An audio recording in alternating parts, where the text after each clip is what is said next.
a lot of people are commoditized. I think there's little, what you call blue water, if you like, or space between you and the next agency. And even, again, the analogy of looking at a website, sometimes it's actually very difficult to understand what the agency actually does, bizarrely, even though it's a website. And I'm sure you get very clear building it and writing it, but it's whether people actually understand and can clearly get to the nub of what you are, what problem you solve within a couple of paragraphs. I think that's often not the case. My name's Mike Lander, and you're listening to Higgle, the B2B Sales Club podcast, where we bring you actionable insights about sales RFPs, negotiations, and difficult procurement discussions from sales leaders, brand leaders, and procurement leaders. Please subscribe to get updates when new episodes are released.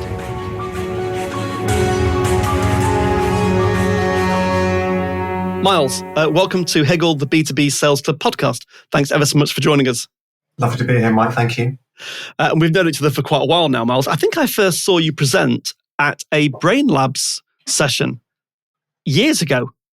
Quite possibly, yeah, because that would have been a while ago now. But it would have been a long time ago, yes. It would have been, yeah. I think we've kind of crossed paths over the years, but exactly. a few times seen you speak. Yeah, always enjoyed it. And we've done more and more together in the recent years, so that's great. We have. So, before we get into the questions, just explain to the audience that are listening, what's your background, what do you do, and anything unusual about yourself?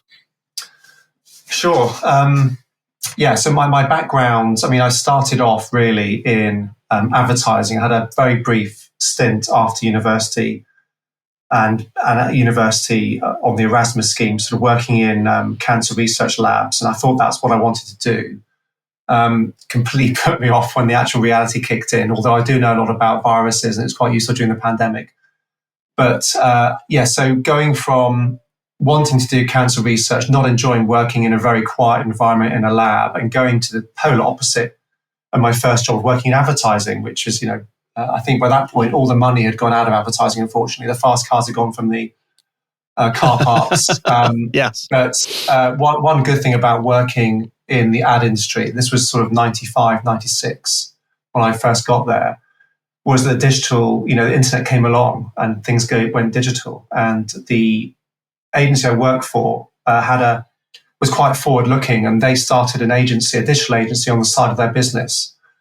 And that was for me much more interesting. I was quite sort of, technically minded, if you like, although I had a degree in immunology. It was the science behind it and the sort of the newness of it was very attractive.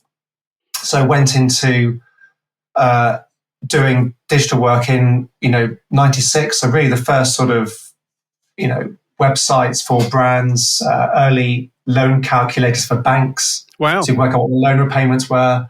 BT Touchpoint, not sure you remember that sort of early ISDN kiosks that BT had. I do, yes. We designed the interface for that and a load of content for it. That was kind of I've got into digital quite early, and I've pretty much been in that since in terms of the overall sort of market. Ended up running a few agencies like Digitas, doing quite a few turnarounds on agencies, making them profitable, growing. And then 2010 got more onto the sort of corporate finance, M&A side of things, and have been doing that ever since. So I guess my main description, my job description at the moment is really, similar to you in a way, is being an advisor to agencies. Yeah.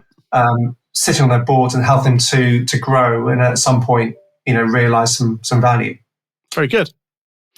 Something different about yourself? Yeah, gosh.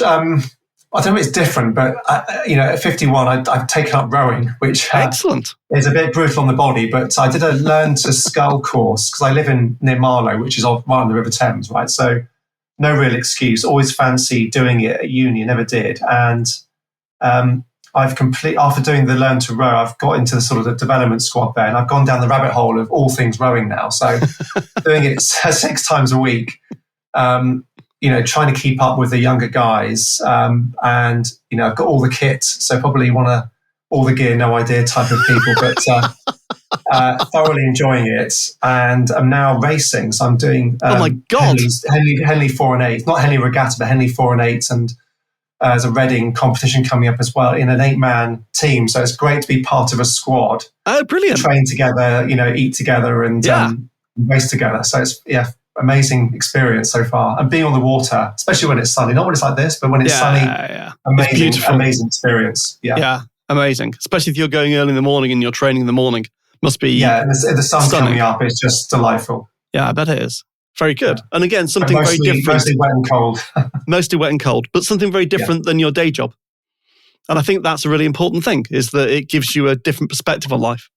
It is. I'm very strict about, training times and not overrunning into the evenings when I'm training or doing something else. So I think you've got to be disciplined. Yes, absolutely. With that. Otherwise, work just takes over completely. And talking about discipline and expertise, obviously you're an expert in the agency world and clearly very disciplined in your approach to life and I know work as well. So let's just kind of pick up. We've got 3 kind of questions we wanted to just talk through. The first one is, what do agencies get right and wrong when approaching their sales and marketing? And what are the key areas that indicate success in your experience, both being an operator and an advisor? Great question. I think the first thing that agencies don't do particularly well, and if they do well, will do a lot better, is a lot of them sell just their services. Right? So I can't count how many websites I've been on of agencies, and it's literally a list of things that they do. Yeah. And it's like walking into a sweetie shop and saying, do you want the red or the green one? Which sweets do you want, red or green? Rather than it being more sort of, problem-solving focused, need problem focused, where you've got a solution to a particular problem that audience has. As a buyer, you must see the same thing. But going onto an agency's website and just seeing a list of services becomes very commoditized, and Correct. It's not really selling what you're doing for them. And I think that's a big thing that agencies get wrong. I think so. Selling services is probably one. The other one, I think, is underinvestment. I think that, especially when you're getting a team of people in or a person in to do it for you, I think people try and do it as cheap as possible. And rather than getting somebody who's probably more seasoned and has a more strong track record, they'll try and get somebody in who can just middle manage, and that doesn't work very well. I'm not saying every senior person that comes in, works out. That's not what I'm saying. But I do think there's a general underinvestment in sales and marketing. Yeah. And I think it's a perception thing that you can get away with. I mean, it's the same with anybody really in their business, but getting away with a slightly cheaper resource, slightly less experience, and you're going to get the same result. You won't. I think the other thing is most people's marketing is poor. I think even if you're a marketing agency, your marketing tends to be the last thing you think about. You're not often very good at marketing yourselves. There's a lack of differentiation. There's a lack of a marketing plan. There's no go-to-market plan really. And it's very much left up to, we'll do a load of content, we'll push it out, we'll be noisy on LinkedIn, be noisy on Twitter, etc., and it'll all work out. And you see the different content that people do produce. And one person is sort of tweeting about what they have for lunch.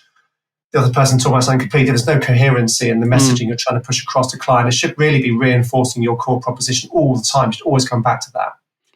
I think that also people market to their peers rather than to their clients. I think. Yes, I think that's a big problem. Yeah. Yeah, and I think a lot of... Certainly in the lower mid-market, yes. Yeah, completely. And I think it's great to do award entries and win awards, but there's so many awards now that you can sort of squeeze yourself into. I think they are valuable. It's good to be award-winning because it's recognition. It's great for team, great for morale, great for culture. But who are you marketing to, really? Your peers are there. Your clients there as well? Not sure.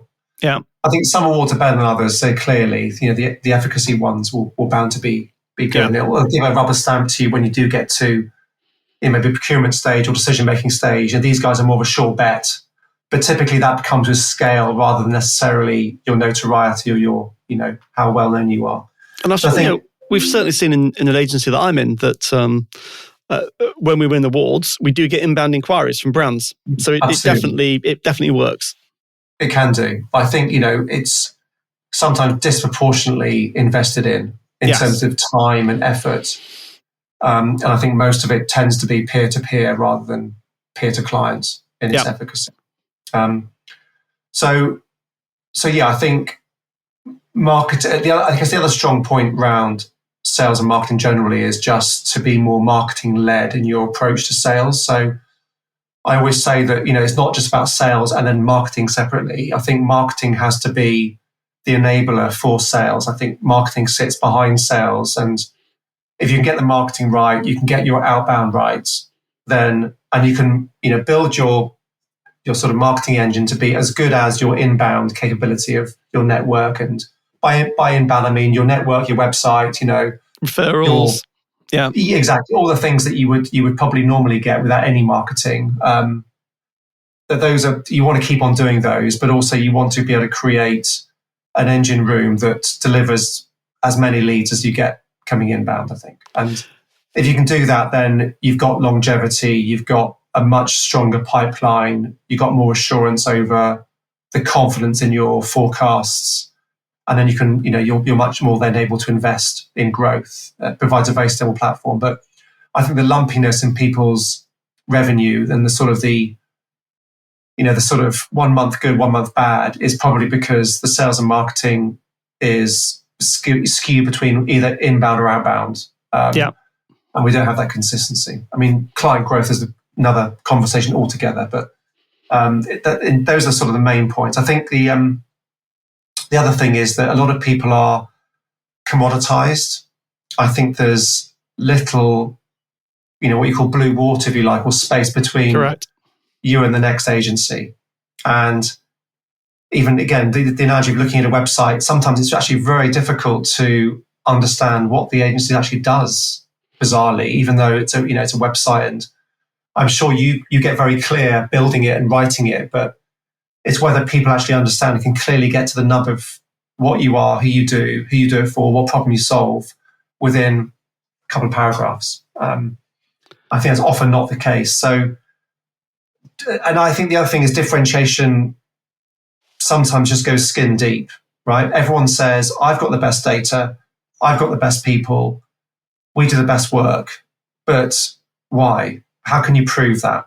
And I think unless you can, dig into it and prove it, I don't think you'll really believe what you're selling, but also I don't think the client's going to really see how you're different from the next people. And then it's going to be on price, which is not where you want to be. So correct. I think really, marketing-led propositions are fantastic and they sound great, but it's got to be deeper than that. You've got to have something that really, truly makes you a little bit different from everybody else. I'm not saying you have to be marketably different.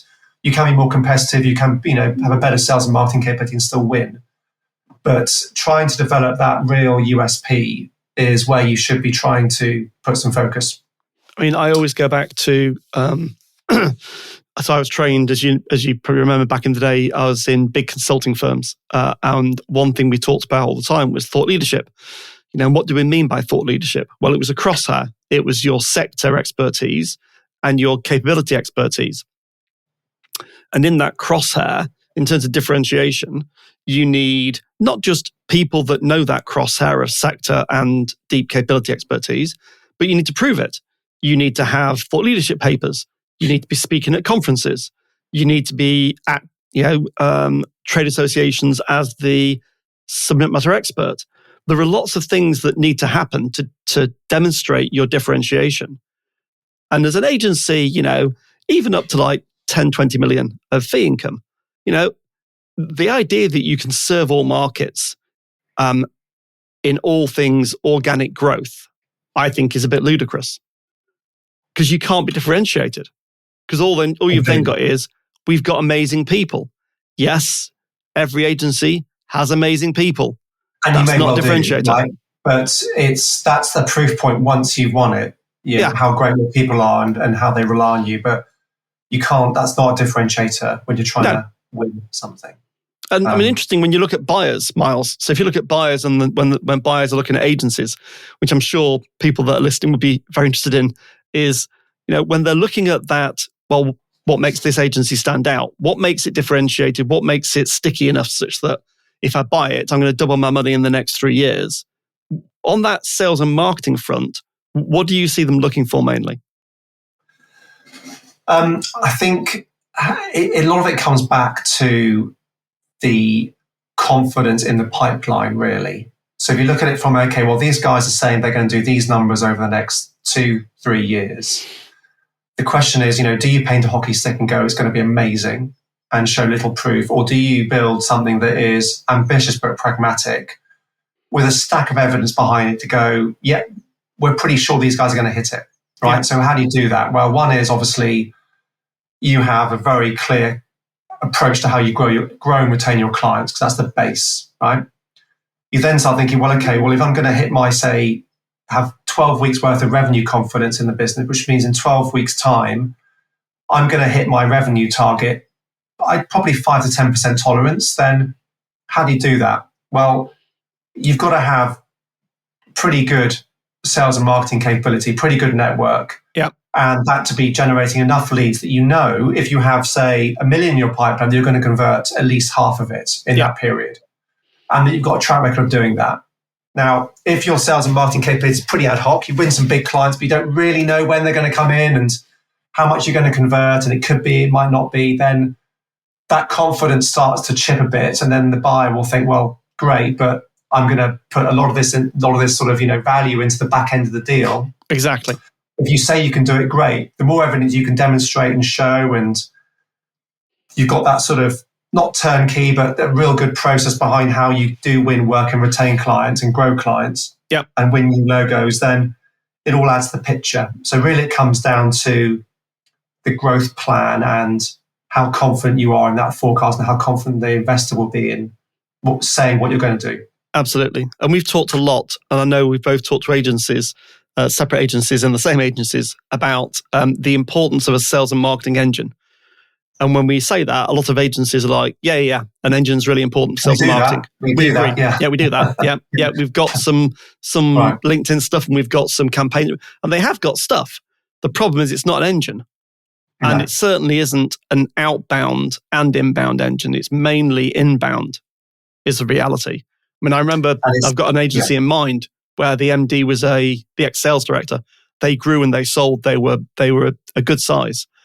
They had a very, very clear outbound strategy, and they had 5 salespeople that ran outbound, and they were really good. And they were just good old-fashioned, traditional, in many ways, tenacious, successful outbound salespeople who were good at lead gen. And that meant, I'd imagine, I didn't work on the deal, but I'd imagine a buyer would look at that company and go, yeah, they've got a sustainable engine of sales and marketing capability.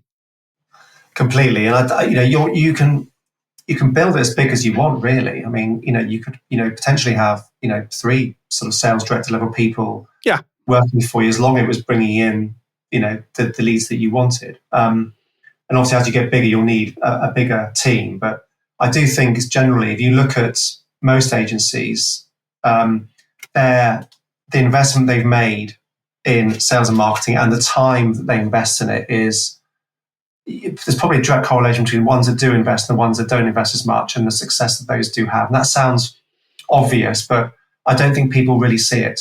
Yeah, exactly. So let's move on to question number 2. What are the biggest challenges agencies face with the kind of formal RFP, formal client brief, and the kind of pitch process, in your view and experience? That's interesting. I think this is obviously feedback from clients predominantly. I think a lot of them, the biggest struggle I think they have, and I'd love your view on this because you're the expert in how you consult with your clients on it, but they really suffer from not having enough insight and knowledge through the process. So they struggle to get to the client, they struggle to ask the questions, they struggle to get the information they think they might need in order to respond fully. And they struggle to build a relationship through that process because obviously, I guess sometimes there's guards in the way of, we've got to treat everyone fairly. Correct. So they really struggle with that because I think in a non-RFP situation, they've got a sort of direct line to the stakeholder or the sort of the economic buyer, if you like, the person with the budget. And they can ask the right questions. They can either get ahead of the brief sometimes and go, well, actually, are you thinking about like this? And rework the brief and allows them to set the brief right in their own image and get, almost try to get rid of the competition in some respects when it's competitive doing that. That's that's the sort of the pinnacle to get to, really, is being able to get in there and rewriting the brief in your own image, I think. Exactly right. They really struggle with that. They really struggle with the fact they can't shape the brief themselves. Yep. And they really probably struggle with the formulaic way in which the information's been answered, and it doesn't get across the benefits of working because it's so prescriptive. So I think that's probably the frustration that a lot of people do feel. I feel it's a black hole sometimes, and there's not much of a chance of actually winning, or a much lower chance because there's lots of agencies in there, and also they can't really get across the benefits of what it is to work with. And that might be because they've, again, not got the USPs that you would potentially look at, and they're relying on their personalities and their team prowess in the moment to win the pitch, if you like. I think the main area is getting beaten up by procurement on price. So they've been through the process, they probably won it, and then it gets passed over to procurement. And I think a lot of people aren't trained in negotiation, really. They might, some people are more commercial than others, obviously, but a lot get beaten up in that process, and they're just happy to win it, right? Because they've gone through that. Work is probably maybe a little bit dry, and they'd love to get a win in, but then they end up going to procurement. They're not really prepared for that. They haven't worked out what their entry and exit point for negotiation is, how much they can give away, and they're unsophisticated in that arena, and they haven't had any training, right? I mean, it's exactly quite normal. So I think that's another area where I certainly see clients that I work with struggle, is in, we've won it, but now we've got to go through and get beaten up by procurement as well. And there's not, I'm sure there are training courses out there, but I don't think many people really think about becoming more sophisticated and upskilling themselves in those areas. Absolutely. So a few things that kind of spring to mind based on the work I do with clients in this particular area. One, qualification. So one of the biggest mistakes is they don't qualify things out. Typically, you should be qualifying out 40% roughly of leads that arrive that are formal briefs, RFPs. So the data tells us about, for every 10 that you're working on that come in, 4 should be rejected, and you work on 6. That's number one. So qualification. But there's a definite pressure there, isn't there, to there is. Fill the pipeline, and exactly what happens, right? You end up you end up not winning, surprisingly, because it's actually not in your sweet spot. And if you do win it, you then struggle to deliver it because you haven't got the skill set necessarily, or the processes to actually deliver what you've promised that you can do. Be careful what you wish for. Yeah, completely. Or you come second, and the brand says you did really well. There was nothing wrong with what you put forward. We liked it. And you pat yourself on the back because you came second. Exactly, and that's great. But you came second. Please do keep in touch. And that continues, and that continues. I think the second thing is that now this data, you've got to be careful with this data, but this came from a survey done by a big SaaS platform that specializes in RFPs.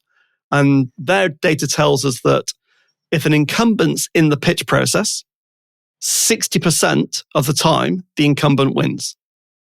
Now, it depends by sector, it depends by capability type, but even if it's broadly true, let's say half the time the brand reappoints the incumbent. And let's say you're one of 5. So now you're not one of 5 really, you're one of the 4 that aren't going to win. So your chances of winning actually are something like between 5 and 10%. And Blair Enns has the same kind of thought process. In fact, he made me think it through, and I went away and got some data, and it all seemed to tie up. Is that your chances of winning, if you don't try and shape the process, if you don't try and disrupt the process in some way, is between 5 and 10%. So those are quite daunting prospects. That's, especially when you're aiming for a 50, 60% conversion rate. That's exactly. So you've got to bid for like 20 to probably win, I don't know, 2 or 3. So the odds stacked against you. So there are ways that you can professionally disrupt the process in your favor by adding value during the RFP process. If you're doing government procurement, that's not true because it is extremely strict the way that it's run, and there is recourse. But for a commercial organisation, there's ways of influencing the process. The best way is, as you said, is you influence the process by writing effectively the RFP for the client 18 months before it ever appears. That's how you really win. And you do it with procurement. You don't wait till the end to get procurement involved. You do it with them. Very interesting, yeah. That means building very strong relationships, doesn't it? And Correct. Again, that's another area I think that agencies aren't particularly good at is they will build a relationship of delivery and service with their contact. Yeah. But they won't necessarily always go beyond that. Correct. And try and influence the organization. If you asked 100 agencies, do you run outbound campaigns to your CMOs, brand directors? They'd be like, yes, of course we do. That's how we tend to win new logos. I'm like, okay, at the same time, do you also run campaigns for the procurement directors, the marketing procurement people that run that category inside those brands? How many of those marketing procurement people do you know? Hardly any. And with your existing clients, doing the same thing, right? Yeah. So how do you get across the successes, the case studies, the metrics that are attributable to you and Correct. the organization? I think what most people do is they do a very successful piece of work or campaign. They, celebrate it internally, as in the agency celebrates it, but actually, how quickly does the client forget about that success? Right? Yes. How do you get those success stories across the organization and attributable to you? Exactly. And how do you leverage that, Miles? I mean, within an account, let's say you're working with a big global brand and you've won some work in the UK. Well, you've then got the European countries to go for, and then you've got North America, and then you've got rest of world. What's often the common connecting part? Procurement is a common connecting component between those different geographic entities. Yes, the brands are as well, but the procurement people will talk to each other going, we got great value and great ROI from this team on this particular problem that we're solving. Great outcomes. So I'd recommend that, if we're building a regional PSL, then we should look at this agency for a more regional rather than more local. Now, yes, there'll be pressure on commercials, of course, but you'll get more of the pie. Completely. So the thought process there should be, how do I either work with my contact to do that and to spread out and meet procurement and meet other influencers and other sectors, other brands within the portfolio, or do I work through them as it all around them or with them? Exactly. Correct. And there's different strategies for each account because some cultures inside big organizations, they actively try and prevent you from working with other departments, other divisions, other brands within the group or for all sorts of reasons. Right? Yeah. Yeah. So interesting. Yeah. I'm sure we could carry on at that at length, but let's go on to question 3. So a lot of negotiations are all about one side winning over the other. So what's called value claiming. However, the best negotiations I've often seen are about problem solving together. We've talked about exploring options, creating more value for both parties, not just one. So do you have any examples of where that's the case? And how does this apply when you're helping clients sell their agency business to buyers? I think the first thing to say is that I'm sure you will echo this, but the best negotiations or the best deals or the best outcomes I've seen is where both parties feel they've had to take a step in the wrong direction, right? So another feels it's a massively great deal, but both walk away with what they want. As you said, it's really a value exchange. They want something, you want something. Yeah. Where's the middle ground, right? And I think being super clear on your thresholds of, this is the minimum I walk away with. This is where I want to go in with, and what are my steps there, and what can I ask for to mitigate that being reduced? I think I don't think people often prep as much as they should do because it's a rush process, right? You're busy delivering your normal client work. This is a different process. It's been very labor intensive. The pitch is tomorrow. You've got to travel to get there, whatever it is. But I think taking however many hours out to actually sitting down and going, well, what are our thresholds here before going in? knowing what our negotiation points are, having rebuttals for those negotiation points is hugely important. So a friend of mine, John Collington, years ago reminded me, he said that he was a procurement guy, a negotiator at scale. He said on that exact point, he said we had two things. What's our most desirable outcome? What is our least acceptable outcome? Right. So you've got two end stops, and that's across each variable. That could be price, it could be length of contract, termination clauses, IP. Just list them out and then work out what's your most desirable outcome and what's your least acceptable outcome, and then play with them. Absolutely. I mean, if you're rate card driven, not all agencies are, obviously. I used to have a rate card that was giving me 30% margin. Right. And one that gave me 15%, right? So I knew that I'd probably start off with a 30%. And if they accepted it, fantastic, brilliant. But you kind of know you're going to get, knocked down a bit or have to give a discount somewhere. So I would always start there. And I'd know that if I did that, it would give me a particular margin. And as long as I could keep my sort of capacity plan in the right area, then I would make a good margin. But I will also know that even if I discounted a bit, I knew that would be then 25% or 20%. And, if there was a particular need to get that client because it was a new sector or an award-winning opportunity, then you want to accept the lower one, but knowing that you could bring it back up a bit through other services or cross-selling or whatever to get the margins you want. But it's easy when you're small, isn't it, to think, well, I'll just take on a whole bunch of work and I'll work out whether I can make it profitable later on or not. But it's much harder to make it profitable. It's never profitable. That's the problem. Yeah, ever. Exactly. It just isn't. Exactly. And what's the point of servicing a massive client if you're not making any money out of it? Exactly right. Correct. That there. But I think as an example, probably the most memorable one is when I was at Digitas. It's probably 2006, 2007. And we had Ericsson as one of our accounts, a couple of million quid. Had about 6 of those big accounts. And they called up one day and said, look, we want to have a chat because we want to try and get a reduction across our entire supplier base of 10%. I thought, oh God, here we go. 10%, quite a lot of our margin, network agency, 60% margin, not looking great.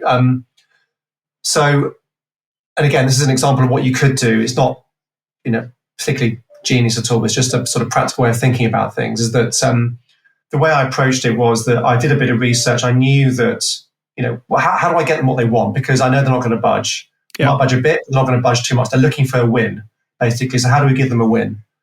And we realized that they were doing quite a bit of work with local agencies, purely because of, their location, arm's length, maybe particular skill sets as well. And the way that the negotiation went was that I managed to convince them that they could park the work with their local agencies, and we would end up doing more revenue, and therefore I knew I could make more of a margin from that. So even though they got their 10% discount, we ended up doing more work, and we recovered, the work that we would have lost as a result of that. So, and just on that point, so what you mean is the absolute level of profit you made in terms of dollars increased, albeit the margin has been compressed. Exactly.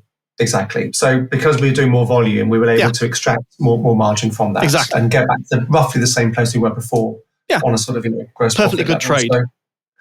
Exactly. So I think, you've always, if they're after something, you've got to understand, first of all, what's behind it. What are they trying to achieve? Is that the real question they're asking, or is there something else in there? Yeah. And there's, I'm not saying there's always a way, but you got to try and look for a win and make sure that you're giving them what you want, but also you're trying to get what you want as well. So that was kind of my example, I guess, of where that's worked before. Exactly. And also maintain the relationship.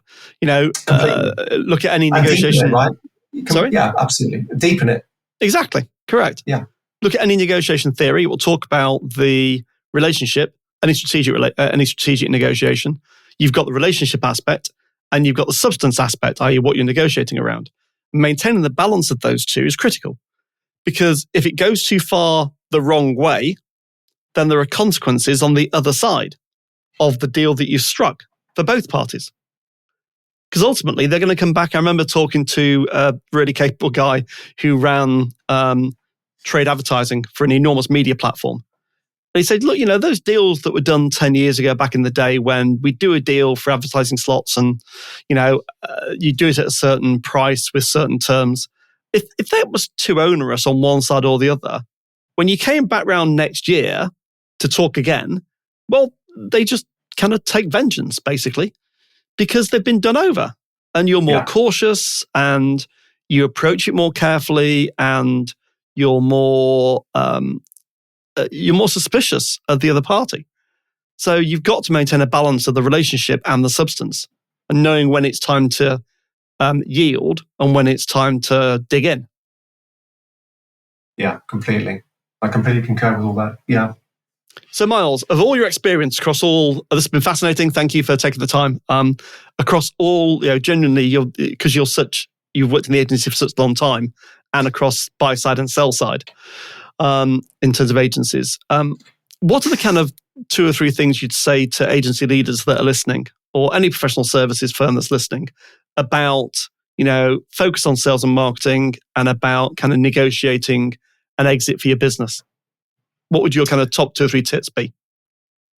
I think the key thing is the confidence that you go into negotiations. I think a lot of people go on the back foot. Confidence is a funny thing, isn't it? I watch. I don't know if you follow the Modern Wisdom podcast. I think it's great. Yes, I do now, because you recommended it. You told me, and I listened to it. Brilliant. That's really good. It's very good. I'm repeating myself, but one of the things that I think it's Chris Williamson is the guy who does it. But one of the things I think really stood out for me was he talks about confidence. What is confidence? That's right. It's something like having a stack of undeniable evidence that you are who you say you are. And I think that's a thing to think about. What are the things that are different and special about my business? And you might need to develop and create those over time. But I think if you can walk into a situation, whether it's sales and marketing, or whether it's conversation with an investor, that if you can back up that confidence with real things that are real differentiated, real growth nuggets for you and for them, then it's a much, much better and easier place to be starting from. Yeah. Rather than being from the back foot and having to sort of almost, prove why you are special and why you are different and why they should buy you. Exactly. So I don't think people necessarily focus on developing those things over time. It very much is, we'll get to a point where we're a certain size and profit, and that's kind of, where we are. And that might be enough for some people, but I think, to really stand out in the marketplace, you've got to have that confidence and be able to really back it up. And I think that's probably, for me, one of the biggest things that agency leaders and shareholders can start thinking about. Definitely. And I think if you look at that evidence thing, just the point going back to RFPs, I mark RFPs for people. So people will give me their draft RFPs or their client brief proposals, and I'll mark the homework. The number of times, and it's probably 90% of the time that I review them, what's often missing is the evidence base to support your claim. Making a claim that you do something is all well and good. But if you're talking to a rationalist on the other end that's reading this thing and you can't support your claim through evidence, then I'll be more suspicious. So you have to get the evidence base. Procurement people, isn't it? They are rationalists, they're analysts, they're analytical individuals. Yeah, exactly. Evidence-based. So that confidence that you portray around data points that have evidence base sat behind them gives you a lot more confidence, and it gives your counterparty a lot more confidence as well. Absolutely. Miles, it's been amazing. Thank you ever so much. Where can people find out more about you? Sorry? Where can people find out more about you? Well, LinkedIn's a good one. Or, our website, which is Milestone Advisory. Just Google that get in touch through LinkedIn. And Miles, what's a good time for an agency to contact you? Because they probably think, oh, well, if I'm not selling for 5 years, then I shouldn't contact you. When should they get in contact? I think the key thing is the level of ambition that the business has. I think a lot of timelines for people to get to exit, and really I kind of specialize in that sort of last probably 18 months to 2 years before going to market.